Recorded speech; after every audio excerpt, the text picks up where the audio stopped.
সৌমেন স্যারের পক্ষ থেকে অষ্টম শ্রেণীর সকল ছাত্রছাত্রীকে শুভেচ্ছা। আজকে আমরা অষ্টম শ্রেণীর ভৌত বিজ্ঞানের আরেকটি নতুন অধ্যায়, যেটা তোমাদের বইয়ে রয়েছে 1.2 অধ্যায়, সেই 1.2 অধ্যায়ে আমরা আলোচনা করব।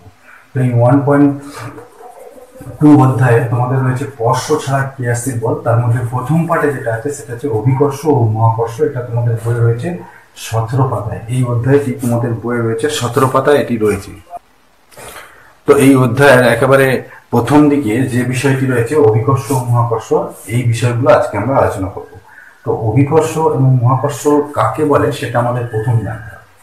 তোমরা জানো যে পৃথিবী পৃষ্ঠে কিন্তু প্রত্যেকটা বস্তুই একে অপরকে কি করে, আকর্ষণ করে।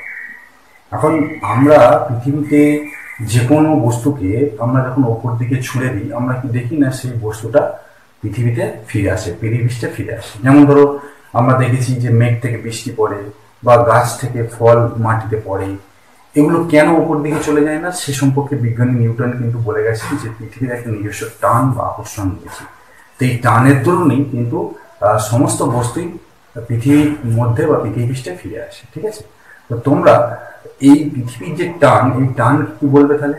নিশ্চয়ই পৃথিবীর টানকে কোনো না কোনো নাম দেওয়া হয়েছে। সেই পৃথিবীর যে টান বা আকর্ষণ বল, এটাকে কিন্তু অভিকর্ষ বলা হয়। অর্থাৎ কোনো বস্তু পৃথিবী কোনো বস্তুকে যে বল দ্বারা টানে তাকে আমরা কি বলবো, অভিকর্ষ বলবো। ঠিক আছে, এখন এই অভিকর্ষ একটা সংকীর্ণ অর্থে ব্যবহৃত, মানে ছোট অর্থে ব্যবহৃত। যেমন ধরো আমরা পৃথিবী কোনো বস্তুকে টানছে, মানে সেই বস্তু আর পৃথিবীর মধ্যে যে আকর্ষণ তাকে আমরা অভিকর্ষ বলছি। কিন্তু মনে রাখতে হবে এই ধরনের আকর্ষণ কিন্তু পৃথিবীর বাইরেও সম্ভব। পৃথিবীর বাইরে এই ধরনের আকর্ষণ সম্ভব। তো সেই বাইরে যখন পৃথিবীর বাইরে এই ধরনের যে আকর্ষণ সম্ভব, সেই আকর্ষণকে তাহলে আমরা কি বলবো? সেই আকর্ষণকে কিন্তু আমরা বলবো মহাকর্ষ। অর্থাৎ দুটো বস্তুর মধ্যে যে আকর্ষণ বল, সেই আকর্ষণ বল পৃথিবীতেও হতে পারে, পৃথিবীর বাইরেও হতে পারে, বা অন্যান্য যে কোনো জায়গায়। অর্থাৎ মহাবিশ্ব, অর্থাৎ পৃথিবীর বাইরে যে জগৎটা রয়েছে সেইটা এবং পৃথিবী, এই মিলিয়ে আমাদের যে জগৎ, সেটাকে আমাদের কি বলা হয়? মহাবিশ্ব বলা হয়। তো এই মহাবিশ্বের মধ্যে কিন্তু অবশ্যই পৃথিবী রয়েছে। পৃথিবী কিন্তু মহাবিশ্বের বাইরে নয়। আমরা যেটা বলতে চাইছি যে এই যে ধরো পৃথিবীর বাইরে আরো যে আদার্স জিনিসগুলো রয়েছে, যেমন হচ্ছে চাঁদ, হ্যাঁ, পৃথিবীর বাইরে রয়েছে সূর্য বা অন্যান্য গ্রহ নক্ষত্র যারা রয়েছে আদার্স, তাদেরকে নিয়ে এবং পৃথিবীকে নিয়ে যে জগৎটা তৈরি হয়েছে তাকে কি বলা হচ্ছে? মহাবিশ্ব বলা হচ্ছে। তো এই মহাবিশ্বে যে কোনো দুটো বস্তু পরস্পরকে কি করে? আকর্ষণ করে। এই আকর্ষণ বলকে কি বলা হয়? এই আকর্ষণ বলকে কিন্তু আমাদের বলা হয় কি? এই আকর্ষণ বলকে আমাদের বলা হয় কি? মহাকর্ষ বলা হয়। ঠিক আছে, তাহলে আমরা যে বিষয়গুলো জানলাম, দুটো বিষয় আমরা জানলাম, এক হচ্ছে অভিকর্ষ আর এক হচ্ছে মহাকর্ষ। তো প্রথম আমাদের জানতে হবে কিন্তু মহাকর্ষ। মহাকর্ষ হচ্ছে মহাবিশ্বে যে কোনো দুটো বস্তুর মধ্যে আকর্ষণ বলকে কি বলা হয়? মহাকর্ষ বলা হয়। অন্যদিকে পৃথিবী এবং কোনো বস্তুর মধ্যে আকর্ষণ বলকে বলা হয় অভিকর্ষ। তাহলে আমরা প্রথম দেখছি মহাকর্ষ। মহাকর্ষ, ঠিক আছে, মহাকর্ষ কি না? মহাবিশ্বে, এই মহাবিশ্বে মানে কি না? পৃথিবী এবং তার বাইরে যে টোটাল জগৎ, তার কিন্তু মহাবিশ্ব বলা হয়। মহাবিশ্বে যে কোনো দুটি বস্তুর মধ্যে আকর্ষণ বল, যে কোনো দুটি বস্তুর মধ্যে, যে কোনো দুটি বস্তুর মধ্যে আকর্ষণ বলকে মহাবিশ্বে যে কোনো দুটি বস্তুর মধ্যে আকর্ষণ বলকে আমরা কি বলবো? মহাকর্ষ বলবো। ঠিক আছে, তাহলে মহাকর্ষ তোমরা জানতে পারবে যে মহাবিশ্বে যে কোনো দুটো বস্তুর মধ্যে যে আকর্ষণ বল, তাকে আমরা কি বলবো? মহাকর্ষ বলবো। মহাবিশ্বে যে কোনো দুটো বস্তুর মধ্যে আকর্ষণ বলকে মহাকর্ষ বলে।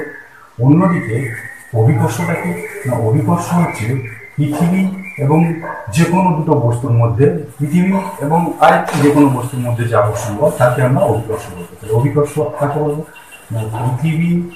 পৃথিবী ও অন্য একটি বস্তুর মধ্যে আকর্ষণ বল। পৃথিবী ও অন্য একটি বস্তুর মধ্যে আকর্ষণ বলকে আমরা কি বলবো? আকর্ষণ বলকে আমরা কিন্তু অভিকর্ষ বলবো। তাহলে বোঝা গেল ব্যাপারটা? তাহলে পৃথিবী এবং অন্য একটি বস্তুর মধ্যে আকর্ষণ বলকে কি বলা হয়? অভিকর্ষ বলা হয়। তাহলে তোমরা দুটো বিষয় জানলে, সেটা হচ্ছে মহাকর্ষ, অভিকর্ষ। মহাবিশ্বের যে কোনো দুটো বস্তুর মধ্যে আকর্ষণ বলকে বলা হয় মহাকর্ষ। অন্যদিকে পৃথিবী ও অন্য একটি বস্তুর মধ্যে আকর্ষণ বলকে আমরা কি বলে থাকবো? এটাকে বলা হয় অভিকর্ষ বলা হয়। ঠিক আছে, তাহলে এই মহাকর্ষ এবং অভিকর্ষের মধ্যে মহাকর্ষ কিন্তু একটা ইউনিভার্সাল ব্যাপার। মহাকর্ষেরই একটা পার্ট হচ্ছে অভিকর্ষ, যেখানে কিন্তু দুটো বস্তুর মধ্যে একটা বস্তু পৃথিবী হয়ে যায়। আশা করি তোমরা এগুলো বুঝতে পারলে। এবার এই যে মহাকর্ষ সম্পর্কে বিজ্ঞানী নিউটনের একটা সূত্র আছে, সেই সূত্রটা সম্পর্কে আমরা জানবো। তো উনি নিউটন বলেছিলেন যে মহাবিশ্বের যে দুটো বস্তু পরস্পরকে তাদের কেন্দ্রের সংযোগ সরলরেখা বরাবর আকর্ষণ করে, এখন এই আকর্ষণ বলের মানটা ওই বস্তুর কেন্দ্র সংযোগ যে সরলরেখা, সেই সংযোগ সরলরেখার যে দূরত্ব হয় সেই দূরত্বের বর্গের সমান, বর্গের কি হবে, ব্যস্তানুপাতিক হবে এবং তাদের ভরের গুণফলের সমানুপাতিক হবে। তো আমরা আরেকবার বলছি, মহাবিশ্বের যে কোনো দুটো বস্তু কণা যে পরস্পরকে যে বল দ্বারা আকর্ষণ করে, সেই আকর্ষণ বল তাদের কেন্দ্রের সংযোগ সরলরেখা বরাবর কাজ করে এবং এই আকর্ষণ বলের মানটা সবসময় তাদের ভরের গুণফলের সমানুপাতিক এবং মধ্যবর্তী দূরত্বের বর্গের ব্যস্তানুপাতিক। তাহলে আমরা নিউটনের মহাকর্ষ সূত্র জানবো। নিউটনের মহাকর্ষ সূত্র, তাহলে নিউটনের মহাকর্ষ সূত্রটা কি আমরা সেটা এবার লিখে ফেলি। তাহলে নিউটনের মহাকর্ষ সূত্র হচ্ছে যে মহাবিশ্বের যে কোনো দুটো বস্তু কণা তাদের কেন্দ্রিক সংযোগ সরলরেখা বরাবর আকর্ষণ করে। মহাবিশ্বে যে কোনো দুটি বস্তু কণা, যে কোনো দুটি বস্তু কণা তাদের কেন্দ্রিক সংযোগ সরলরেখা বরাবর আকর্ষণ করে, তাদের কেন্দ্রের সংযোগ সরলরেখা বরাবর আকর্ষণ করে, রেখা বরাবর আকর্ষণ করে। তাহলে মহাবিশ্বের যে কোনো দুটি বস্তু কণা তাদের কেন্দ্রিক সংযোগ সরলরেখা বরাবর আকর্ষণ করে। ঠিক আছে, এইটা তো হচ্ছে নিউটনের মহাকর্ষ সূত্রের একটা বিশেষ পার্ট, আকর্ষণ করে। আর এই আকর্ষণ বলের মানটা, তাহলে এই যে আকর্ষণ বল, সেই আকর্ষণ বলের মান, এই আকর্ষণ বলের মান কি কোন দুটো বিষয়ের উপর নির্ভর করে?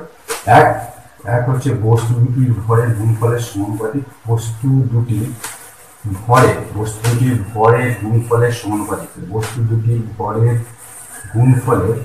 গুণফলের সমানুপাতিক, তাহলে সেটা আমরা লিখছি বস্তুটির ভরের গুণফলের সমানুপাতিক। ঠিক আছে, আর তাদের যে মধ্যবর্তী দূরত্ব, কেন্দ্রের মধ্যবর্তী সংযোগ বরাবর যে দূরত্ব, সেই দূরত্বের বর্গের ব্যস্তানুপাতিক, সেটাই লিখছি। এবং তাদের মধ্যবর্তী দূরত্বের বর্গের ব্যস্তানুপাতিক, তাহলে তাদের মধ্যবর্তী দূরত্বের বর্গের ব্যস্তানুপাতিক, বর্গের কি হলো, ব্যস্তানুপাতিক। ঠিক আছে,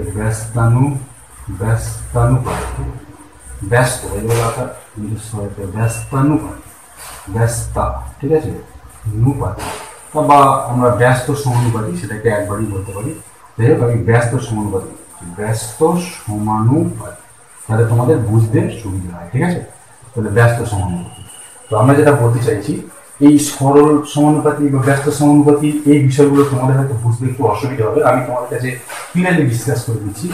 বস্তুটির ভরের গুণফলের সমানুপাতিক মানে তোমরা সমানুপাতের অঙ্ক পড়ে এসেছো, অর্থাৎ এক্ষেত্রে ভর যদি বাড়ে তাহলে কিন্তু তাদের আকর্ষণ বলটা কিন্তু বেড়ে যাবে।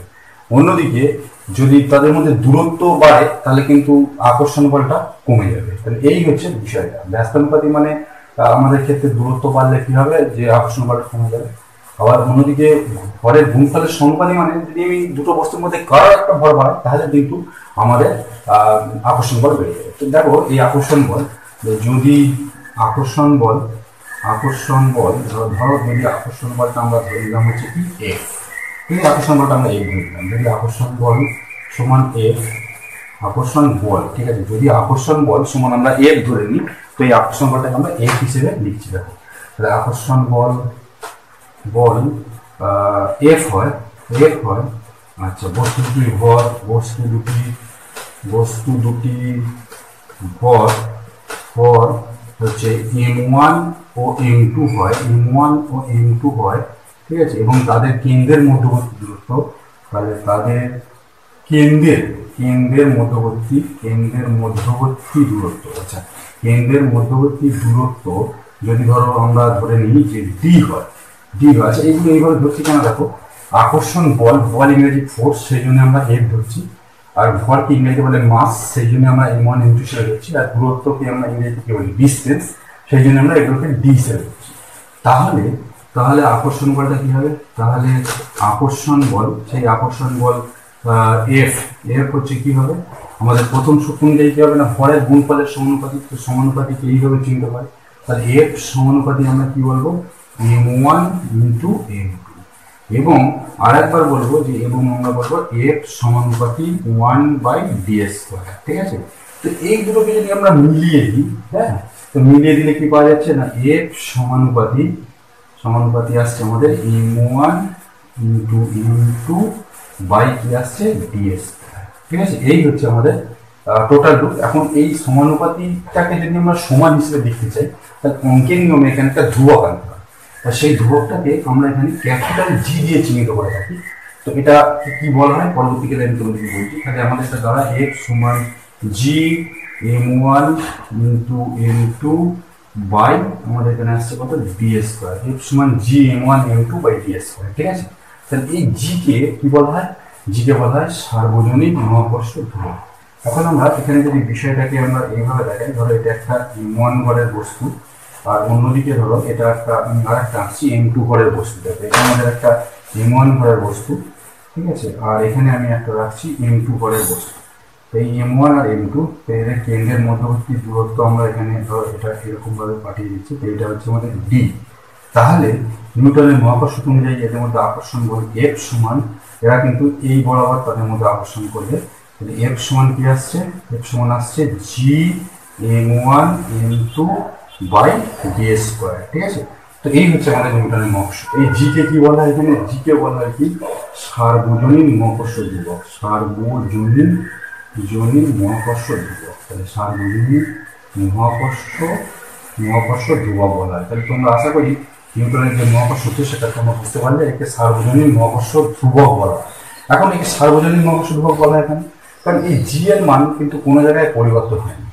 আমরা পৃথিবীর বাইরে যদি যাই বা পৃথিবীর যে কোনো জায়গায় যদি যাই, পৃথিবীর থেকে বাইরে মহাবিশ্বের যে কোনো জায়গায় যদি যাই, কিন্তু জি এর মান কিন্তু ফিক্স। সেই জন্য আমাদের জি কে কি বলে? সার্বজনীন মহাকর্ষ ধ্রুবক। আচ্ছা, তো তোমাদের তাহলে সার্বজনীন মহাকর্ষ ধ্রুবক সম্পর্কে তোমরা জানলে। এবার আমরা সার্বজনীন মহাকর্ষ ধ্রুবকের সার্বজনীন মহাকর্ষ ধ্রুবকের, ঠিক আছে, সার্বজনীন মহাকর্ষ ধ্রুবক, এই সার্বজনীন মহাকর্ষ ধ্রুবক যেটা আমরা শিখলাম বা জানলাম, সেই সার্বজনীন মহাকর্ষ ধ্রুবক জি এর আমরা একক নির্ণয় করব। দেখো জি এর এককটা কি হবে? তোমরা শিখেছো যে আমরা মহাকর্ষ বল যে সূত্র শিখেছিলাম সেটা কি শিখেছিলাম? F সমান g m1 m2 in by d²। এটাই আমরা শিখেছিলাম যে সার্বজনীন মহাকর্ষ ধ্রুবকের যে সূত্র, নিউটনের মহাকর্ষ সূত্র। এখন এই সার্বজনীন মহাকর্ষ ধ্রুবক থেকে আমরা নিউটনের যে সার্বজনীন মহাকর্ষ ধ্রুবকের যে সূত্রের মধ্যে যে জি রয়েছে, সেই জি এর মানটা যদি আমরা এখানে বার করি, মানে জিটাকে যদি বার করি, তাহলে কি হবে? দেখো এদিকে যদি আসে তাহলে এফ ইন্টু আমাদের আসবে কত, d²। কারণ দুটো এদিকে আমাদের কি আছে? দুটা ভাগ আছে, তো সমান চিহ্নের এদিকে এটা গুণ হবে। আর m1 m2 এখানে কি আছে? m1 ইন্টু m2 এ পাশে ছিল আমাদের গুণ, তো নিচে এর এদিকে ভাগ হবে। এটা হয়ে গেল জি সমীকরণের মধ্যে। ঠিক আছে? d² এদিকে গুণ ছিল, ভাগ ছিল, তাহলে এদিকে এসে গুণ হলো। আর m1 m2 এখানে আমাদের উপরে এটা গুণ হিসেবে ছিল, তো এদিকে ভাগ হলো। তো এখন আমরা এফ ফোর্স, এফ এর একক কি জানি? ফোর্সের একক এফ এর একক হচ্ছে নিউটন। দেখো এফ এর একক তোমরা সবাই জানো কি? নিউটন। আর এখানে এফ মানে হচ্ছে বল। এখানে m1 m2 এগুলো কিসের একক? ভরের একক। তাহলে m1 এর একক হচ্ছে আমাদের কেজি।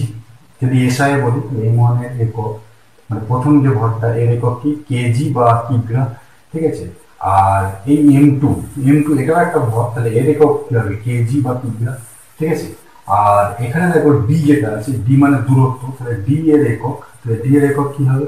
ডি এর একক হবে আমাদের মিটার। এসআই পদ্ধতি ডি এর একক কি? মিটার। ঠিক আছে? তাহলে আমাদের ডি এর মান এসআই পদ্ধতি কি হলো? হচ্ছে মিটার। আর এই নিউটনকে আমরা সংক্ষেপে কি দিয়ে প্রকাশ করবো? এন দিয়ে প্রকাশ করবো। এখন যদি আমরা এগুলো বসিয়ে দিই, তাহলে দেখো এখানে আসছে নিউটন ইন্টু মিটারকে আমরা কি বলেছি? m1 ইন্টু মিটার, এটাকে আমরা কি বলবো? এম দিয়ে প্রকাশ করবো। নিউটন মিটার স্কোয়ার, এখানে দেখো ডিটা স্কোয়ার হিসেবে আছে, তাহলে এমটা স্কোয়ার লিখবো। এই যে ডি এর একক এখানে স্কোয়ার হিসেবে আছে, সেখানে এম স্কোয়ার হলো।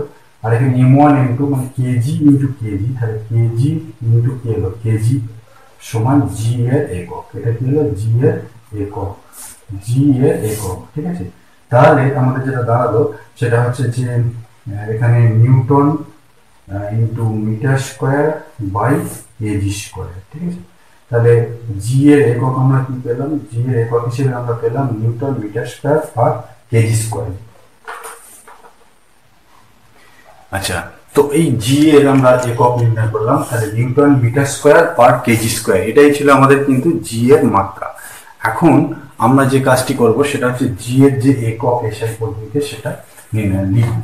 তো এসআই পদ্ধতিতে এই জি এসআই পদ্ধতিতে আমাদের জি এর যে মান, সেই জি এর মান কত না? জি এর মান হচ্ছে, তোমরা এটা মনে রাখবে, এটা পরীক্ষার দ্বারা নির্ণয় করা হচ্ছে 6.67 বাই 10 টু দি পাওয়ার 11।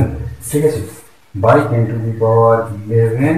এককটা আমরা কি শিখেছিলাম? নিউটন মিটার স্কোয়ার বাই আমরা কি লিখবো? KG square. তাহলে এই হচ্ছে আমাদের এসআই পদ্ধতিতে জি এর মান। তোমরা মনে রাখবে জি কে বলা হয় সার্বজনীন মহাকর্ষ ধ্রুবক, কারণ এই জি এর মান কিন্তু পৃথিবী পৃষ্ঠের যে কোনো জায়গায়, পৃথিবীর বাইরে বা যে কোনো জায়গায় আমরা যদি যাই, জি এর মান কিন্তু এটাই থাকে, এটা কোনো পরিবর্তন হয় না। এই জন্যই আমরা জি কে সার্বজনীন মহাকর্ষ ধ্রুবক বলে থাকি।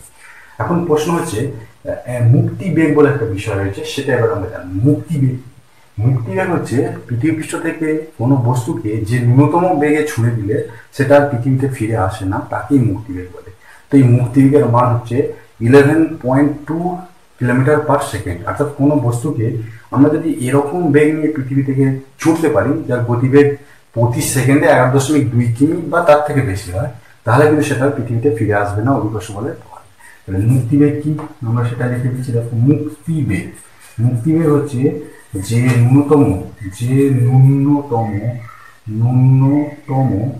বেগে কোনো বস্তুকে, যে ন্যূনতম বেগে কোনো বস্তুকে পৃথিবী পৃষ্ঠ থেকে ছুঁড়লে, কোনো বস্তুকে পৃথিবী থেকে বা পৃথিবী পৃষ্ঠ থেকে ছুঁড়লে, যে ন্যূনতম বেগে কোনো বস্তুকে পৃথিবী পৃষ্ঠ থেকে ছুঁড়লে তা পৃথিবীতে আর ফিরে আসে না বা পৃথিবীর অভিকর্ষ ক্ষেত্রের বাইরে চলে যায়। ছুঁড়লে তা পৃথিবীতে আর ফিরে আসে না,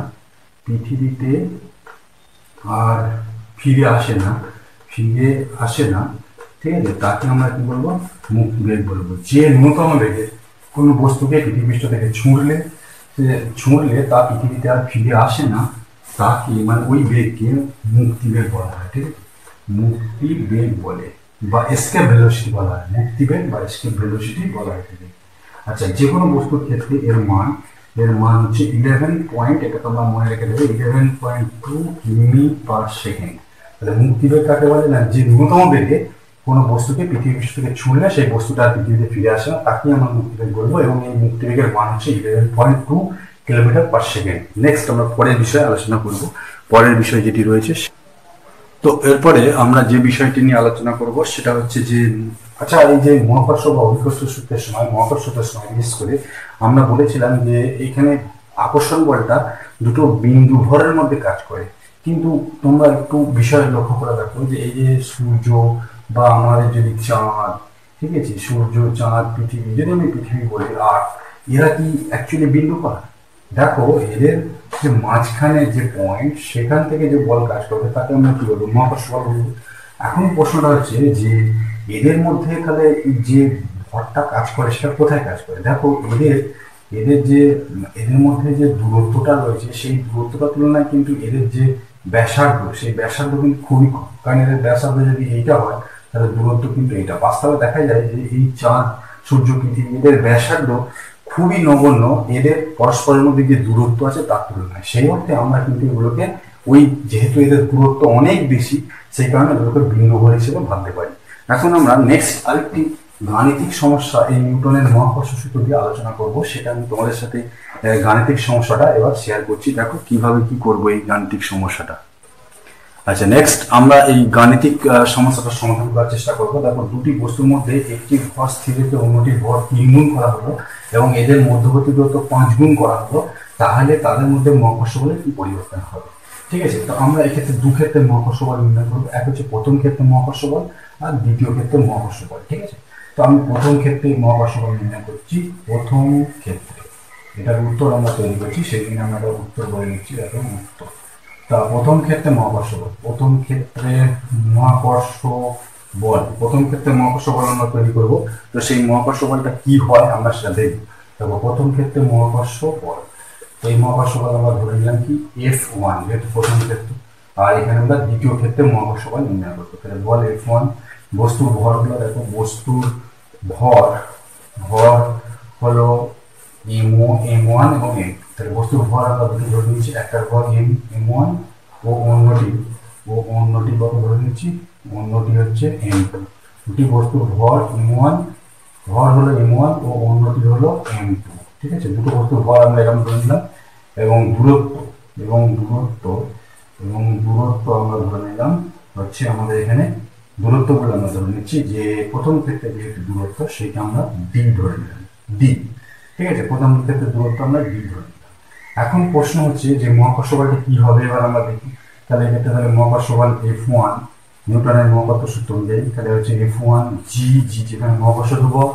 আর আকর্ষণ বল প্রথম বস্তুর ক্ষেত্রে হচ্ছে M1, দ্বিতীয় বস্তুর ক্ষেত্রে হচ্ছে M2 ভরগুলো। আর এখানে দূরত্ব যেহেতু D ছিল সেটা আমাদের কি হয়ে যাবে, d²।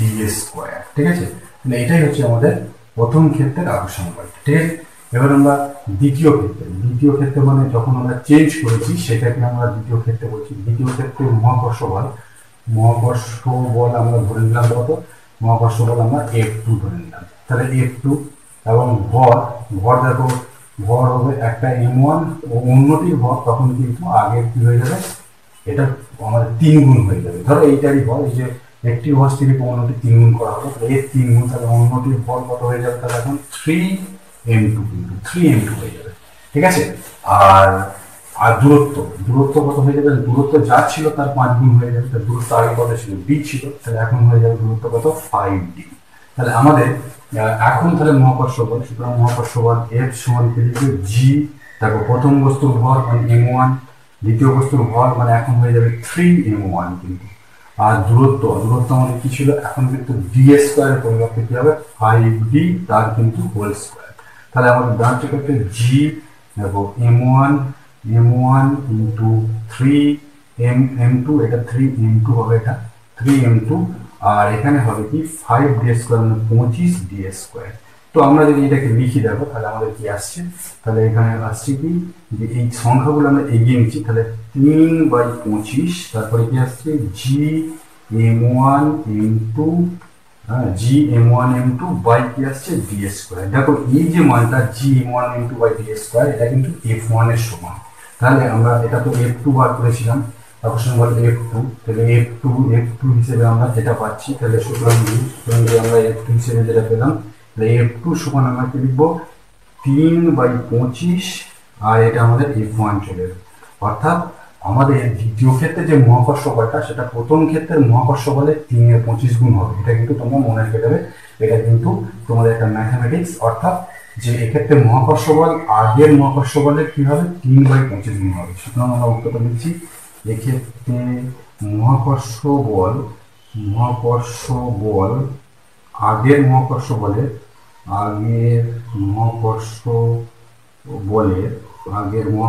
বলের কগুণ হবে, 3/25, 3/25 গুণ হবে।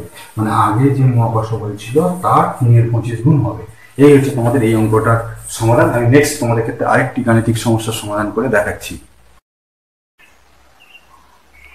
আচ্ছা, আশা করি এই ভিডিওর মাধ্যমে তোমরা তোমাদের যে মহাকর্ষ অভিকর্ষ এই সম্পর্কে, মহাকর্ষ অভিকর্ষের সংজ্ঞা, নিউটনের মহাকর্ষ সূত্র এবং মহাকর্ষ ধ্রুবকের মান, মহাকর্ষ ধ্রুবককে কেন সার্বজনীন ধ্রুবক বলা হয়, আর তোমরা এই মহাকর্ষ ধ্রুবকের যে নিউটনের যে মহাকর্ষ সূত্র সেই সূত্রের সম্পর্কে একটি গাণিতিক সমস্যা কিন্তু সমাধান এখানে দেখতে পেলে। পরবর্তী ভিডিওতে আমরা কিন্তু এই মহাকর্ষ সূত্রের আরো বেশ কিছু গাণিতিক সমস্যার সমাধান ও আরো আদার্স অন্যান্য বিষয়গুলো আলোচনা করব।